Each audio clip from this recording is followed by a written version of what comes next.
અચ્છા, હું એ કહું છું કે ચૂંટણીનો માહોલ અહીં દેખાય છે કે નહીં? અહીંયા માહોલ દેખાવાની જરૂર નથી, વન સાઈડ થઈ ગયેલું. એક માઇકમાં બોલો સાહેબ, એમનો અવાજ નહીં જાય. હા, વન સાઈડ થઈ ગયેલું, માહોલનો સવાલ આવતો જ નથી. હું તો એમ કહું કે જે બીજા ભાઈ પટેલ કે કોણ ઊભા છે એ જો ખસી જાય તો સારું, કે જેથી એવું છે કે સી આર પાટીલ હિસ્ટ્રી બનાવી શકે કે બિનહરીફ આવેલા કહેવાય. અત્યાર સુધીમાં કંઈ બન્યું નથી, આ એક બની શકે એને કંઈ ચાપોચપટી આપી મૂકવાનું, ખાઈ જાય તો સારું એમ. અચ્છા, શું કહો છો સાહેબ? અચ્છા, હા જી બોલો. હા હા, પણ at the same time C R Patil સાહેબને બી એક મેસેજ આપવાનો છે. અમે તો પ્રો ભાજપ છે, વી આર મેન. અમે આ બધા છે ને તે નરેન્દ્ર મોદીની કાસના જ છે. અચ્છા, એટલે અમે સાચી વાત છે, એક જ કોમ્યુનિટી, એક જ અમારી કુળદેવી છે.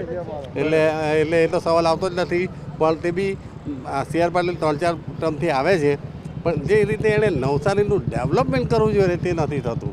અચ્છા, એનો અર્થ એવો નથી કે હું એમને કહું છું એટલે વિરોધી છું, એક સજેશન છે. એક સજેશન છે. સજેશન છે એટલે એ રીતે પોઝિટિવ લેવાની જરૂર છે.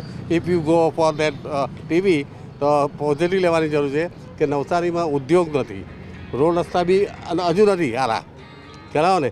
પછી ધંધાકીય નથી આગળ પડતું આવ્યું, તો એમાં એ પૂરતી ધ્યાન આપવાની જરૂર છે.